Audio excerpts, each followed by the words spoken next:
sambitin mo lamang ang salitang ito ng 3 beses bago ka matulog sa gabi. Hello mga guys, kumusta kayo? Panibagong araw, panibagong video na naman tayo. And sa araw na ito ay isa na namang video ang aking ituturo sa inyo na simpleng gabay o simpleng pamamaraan na makakatulong sa atin. At bago ang lahat, gusto ko lang mag-disclaimer sa mga taong hindi naniniwala at hindi gusto ang mga kagaya nitong video. Please skip this video and maghanap kayo ng videos na gustong-gusto nyo dahil ang video na ito ay para lamang ito sa mga taong naniniwala and gusto mag-try. At ngayon ituturo ko sa inyo ang isang spell na sambitin mo lamang ng 3 beses bago ka matulog sa gabi. And pwede rin ito bago ka matulog sa umaga dahil marami tayong mga kaibigan na nagwo-work ng gabi at natutulog sa araw. So, pwede mo itong gawin upang ang taong iyong matagal ng gusto ay makuha mo at mababaliw siya ng husto sa inyo kapag ginawa mo ito. So, sobrang napakasimple lang itong inyong gagawin o ang aking ituturo sa inyo ngayon upang mas mapaibig mo ng husto, mapamahal sa iyo, ma-obsess, at hindi ka maalis sa kanyang isipan. And pwede itong gawin sa babae to babae and lalaki to lalaki. Pwede rin ito sa magkalapit at magka-LDR. At ayun, sa materialis naman ay sobrang napakasimple lamang. Sobrang napakasimple lamang at hindi na tayo mahirapan pang humanap ng materialis na ating gagamitin. Sa materialis naman ay kailangan lamang natin dito ng iyong cellphone at larawan na target. So, yun lamang ang ating kakailanganin, cellphone lamang at larawan ni target. So, ayun, kapag kumuha ka na lamang ng larawan ni target sa kanyang mga social media account and isave mo na lamang doon sa iyong gallery, and kapag gusto mo na siyang gawin ay tingnan mo na lamang ang ritual or tingnan mo na lamang ang larawan ni target upang gawan mo siya ng ritual.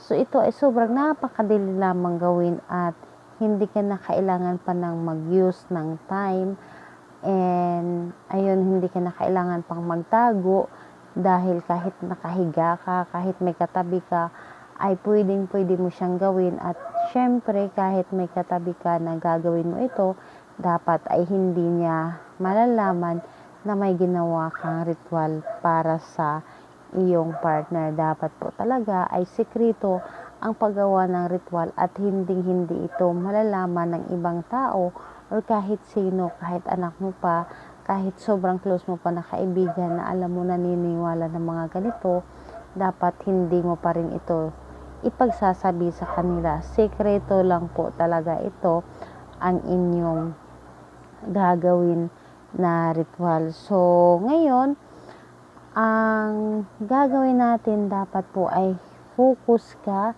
Nasa focus ka bago mo gagawin ang isang ritual.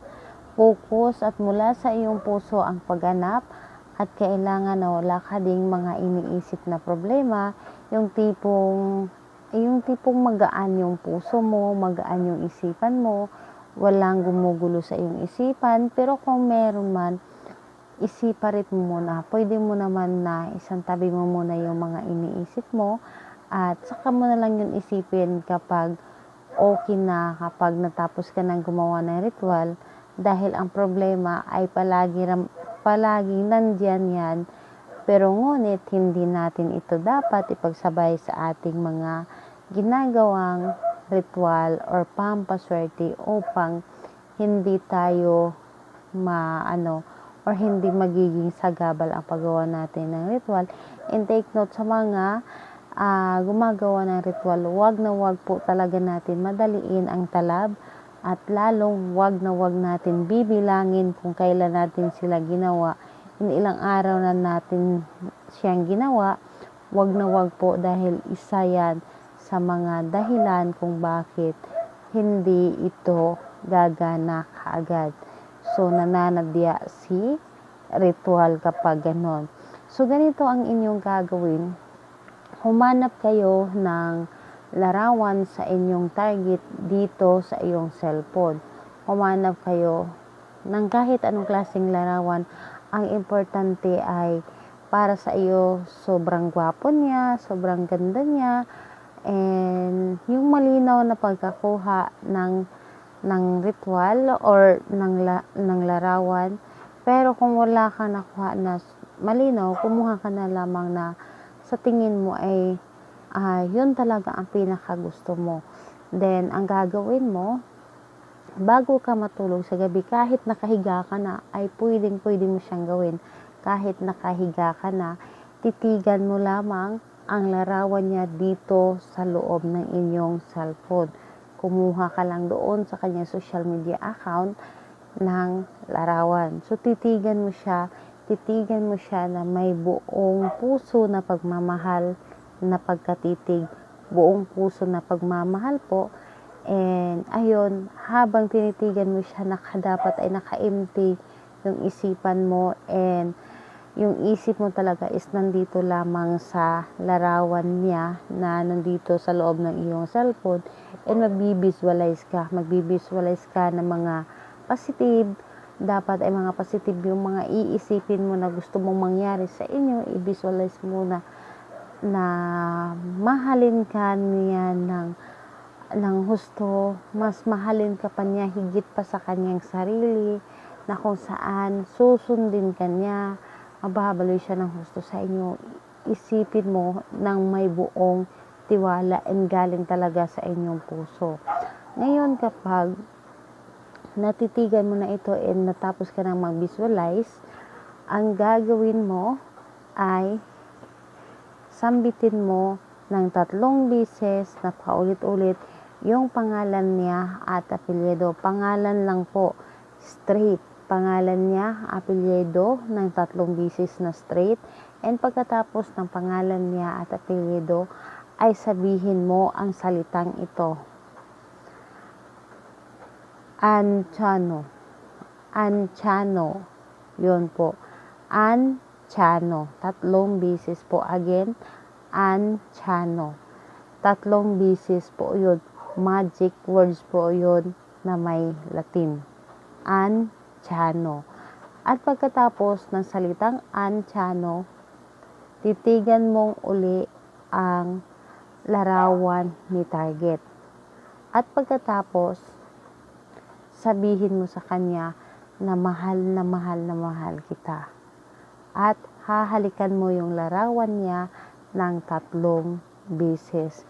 Yung halik talaga dito sa cellphone na sobrang, yung paghalik mo na may halong pagmamahal. Maniwala ka, ang taong yun, hindi yan makakatulog. Iisipin ka niya. So, ayun, gawin mo ito ng kahit anong araw at kahit anong oras. Pwedeng mo siyang gawin. So, ayun, kung may mga katanungan kayo, i-comment nyo na lang sa baba upang ma-replyan ko kayo. And kung magtatanong kailan ito pwedeng itigil, wala pong limit. Nakadepende sa inyo, kailan mo siya itigil, kailan mo siya pwedeng gawin uli. Wala pong problema. So, ayun, kung may mga katanungan kayo, i-comment nyo na lang sa baba upang ma-replyan ko kayo. Bye-bye everyone. God bless us all.